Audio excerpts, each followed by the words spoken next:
Hey there, we're Rick and Sharon. I'm a retired carpenter. I converted my cargo trailer into a custom camper. Now, we've camped all over the country since converting our cargo trailer to a camper in 2020. We would not have been able to afford these travels and adventures had I not converted the trailer into a camper. I spent about $3,000 initially on the conversion and have since spent about another $2,000 in upgrades. Although we've made a few tour videos before, this is the most recent and comprehensive up-to-date tour of our camper, which is still a work in progress. The cabinets were unfinished cabinets purchased from Home Depot, and I merely lightly sanded them and finished them with waterproof polyurethane. I've got an LED light underneath of the cabinets so it can act as a reading light or an ambiance light in the evening when you don't want to have the overhead light on. Now, the overhead light in the trailer is not an LED, but it was the original light from the trailer. The ceilings in here are actually made up of 1/4-inch plywood underlayment that was only about $13 a sheet, but it had such beautiful grain in it. Once I got it up, I decided I would varnish it. Originally, I was going to just paint it white. So the bed is typical staggered slats. You lift the seat cushion up, pull it forward, slide the cushion out, back cushion folds down. Now the foam panels were originally each 24 inches, so in order to make it feasible to have a low back like this, I cut 6 inches off of the one panel and taped it onto the other one before I built the cushions. The windows I bought from eBay, they are new windows rather than purchase used. Sharon's granddaughter made the curtains in the trailer out of a piece of fabric that we purchased at the Joann Fabrics. And we didn't originally have these baskets in here, but the utensil drawer was starting to get full with all the little miscellaneous stuff, and I decided to add these. The kitchen area is something that I had envisioned for a long time if I were ever going to do one of these cargo conversions. I wanted to have a sink with hot and cold water, and we do have a water heater in the rear of the trailer. I've got a refrigerator and a freezer with separate doors. This looks a little rustic, but it's merely here to keep the microwave from sliding around when the trailer is being transported. Once we arrive at the site, that comes off and goes away. I've also got a television up here and a television antenna, and I just purchased a through wall jack to be able to put the antenna outside the trailer to get better reception. We've got drawer storage and doors, cabinets up above. I've put pressure latches on these things so they want to stay tight, but I also use these bungee cords when we're traveling and just merely wrap them around the knobs on the cabinets here. The one remaining issue that we're having trouble with is this drawer sliding out. So I think I'm going to get a latch of some sort to put on this door that I can secure it when we're moving. Underneath the sink, the drain drains through the floor to the outside. We also have a 5-gallon bucket here with a toilet seat to use as a toilet. There's also a propane heater stored in here for when we're not on electric. And over in this area are, right now, all the pots and pans, but I'm eventually going to move those back into the kitchen in the rear because I think we're going to cook back there more often than in here. In these upper cabinets and the lower cabinets, I went and bought some cheap battery-operated lights from Five Below because sometimes in the evenings it's a little dark to see what you're looking for in here. So each of these cabinets has an interior light that I can use when I really feel I need it. We've got the little baskets on the side that we picked up in one of the home decor stores. Before we show you the rest of my crib, like, share, and subscribe if you like this video. Stinky, it's not your crib. Whatever. Where'd you even come from? Oh, I stowed away in the camper over the winter when it was cold. I used to live under the shed, but Rick, this is a nice upgrade. Well, thank you, Stinky. I'm so glad you approve. Okay, this is what's typically called the garage of the trailer. In the back, we have the rear of the air conditioner. I've got a cabinet above, again with friction latches on it so that it stays closed, that we keep paper cups and paper plates back here for cooking. I put a shelf in here. Now where I'm parked right now, the ground behind the trailer is high, but on a normal site, the grade would be such that this is actually going to be a countertop height when I'm parked on a campsite. This is our fold-up mat for on the side of the trailer. I've got a little bit of tool storage here. I have a tarp that attaches like an awning on the side of the trailer, and these are the poles that hold the outer side of it up. We've got our rack for spices and coffee and sugar. And here I have a propane water heater that will heat water for the sink, and we also have an outdoor shower. It's a unit that's produced by TCMT. It's a Chinese brand. It's basically a 6-liter instantaneous propane water heater. It uses 2 flashlight batteries to provide the power for the igniter, all the sensors, and LED readout of the temperature. It hooks up to a propane bottle. It's instantaneous and will provide as much hot water as you can use because it's heating it as fast as it goes through the unit. Got a battery operated 12-volt electric pump here so that if we're off grid we can switch over and hook the pump up to the water connection and pump from water storage tanks underneath. Below I have a 12-volt battery which is connected to the lighting inside. All the lighting in the trailer is 12 volt and the porch light for the trailer is 12 volt. But I also have a electric inverter that I can use here, hook up to the battery, and in a pinch we can use our electric coffee maker or a hot plate to cook with using battery power converted to 110 volt. There are several storage totes in here right now.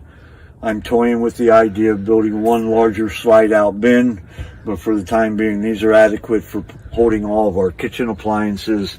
There's one in the back that is mostly camping tools and accessories. Oh, and then we have what is normally an over-the-door shoe storage bag. I cut the bottom off of it and put it inside the trailer in one of the base cabinets inside the door. And these pockets now will get filled up with all the other little things that we decide to add as we go along. All right, so on the roof of the trailer, since we quite often take our canoe or kayaks along with us, I added a rack space. The rack was just simply 4 2x4s, and they're not pressure treated because I was afraid that pressure treated would twist up too much up there in the heat. So they're 4 2x. I wrapped them with flashing material to waterproof the ones on the top of the trailer. I mounted those to the sides of the trailer using these T-brackets, which are a Simpson bracket. So the 2x4s, none of the roof rack is screwed through the roof of the trailer. Everything is attached to the sides. And then the cross members are attached to the rails using 3-inch screws. And then I added carpet on those cross members. The trailer's a little high, so when we are hauling boats on the roof, we're going to have to bring one of our step ladders along with us. And there's space in behind the shelf in the rear to store that. Design, because this design is very simplistic, and you did that on purpose. So why did you do this? Well, one, I'm not a real big fan of building things rustic, and the reason is that, like, you leave a lot of rough wood inside a van, or you try to build or cover walls using pallet lumber. It usually requires so much sanding and so much labor in order to get an even halfway decent result. And I wanted quick. I was more willing to spend a few dollars and not try to build everything inside this camper with reclaimed material. So Well, nothing was really expensive, although you did buy cabinets. I bought cabinets new. I bought the refrigerator new. The wall coverings and the ceiling and the floor in here. Oh, None of these items were really that terribly expensive. Right. I mean, I think I probably was able to cover the walls, the floor, and the ceiling in here for about $400 or less. But it has a very simplistic and a clean look, and it just, you can wipe it down. Well, that's it. And it's easy to keep clean. It's not something that's going to constantly collect dust. It's not something that, you use this old pallet wood where a board was already split, and 6 months from now you hook a thread of your shirt on it and now it's splintering. Definitely didn't want that kind of an end result to occur. So you got interviewed by Patrick, and your camper was put on New Jersey Outdoor Adventures.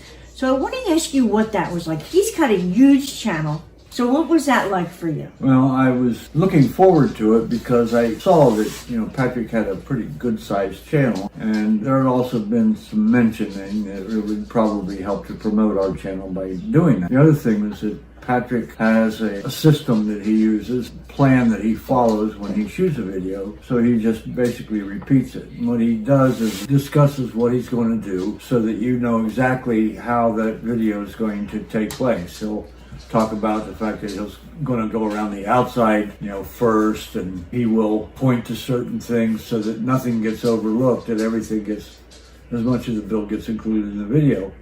So it makes it very easy. If you get to a loss for what to say next, he is right there ahead of you, prompting you and walking you through this video so that it proceeds smoothly and that your whole story gets told. And I really kind of like that and admire that about the thought process behind the way he shoots his videos. Because of the size of his channel, I must admit that I was a little intimidated, a little nervous. You didn't come across as nervous. No, but internally I felt it. Probably the question we get asked most of the time is, where is our bathroom? So I will show you. In the cabinet under the sink, we have just a bucket with a seat, and we can put bags in there and chips in there if we want. The truth is, we rarely use it. Most of the time when we camp, we are at somewhere where there's a bathhouse and a shower. So this is for emergency use only and is rarely used. However, we are thinking about the possibility of upgrading maybe to a cassette toilet or something. So another question we get is, why did we choose this size trailer? Actually, we didn't. This is what Rick already used this for his construction. This is not the size we would have bought. We would have bought a 7x14 at least with a V-nose. That would give us much more room. The problem with this 6 foot, when we pull this bed out, we were hoping to lay this way. But Rick just fits, and if he wants to throw his arm up over his head, he doesn't fit. So we wind up sleeping the other way.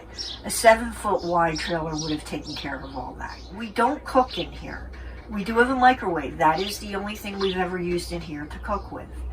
Now, if we were on a really rainy weekend or something and we had to cook, we could cook it. So we chose to put the kitchen in the back because most of the time we are out back. Didn't want to cook in here to have all the, the odors and everything from cooking lingering in here.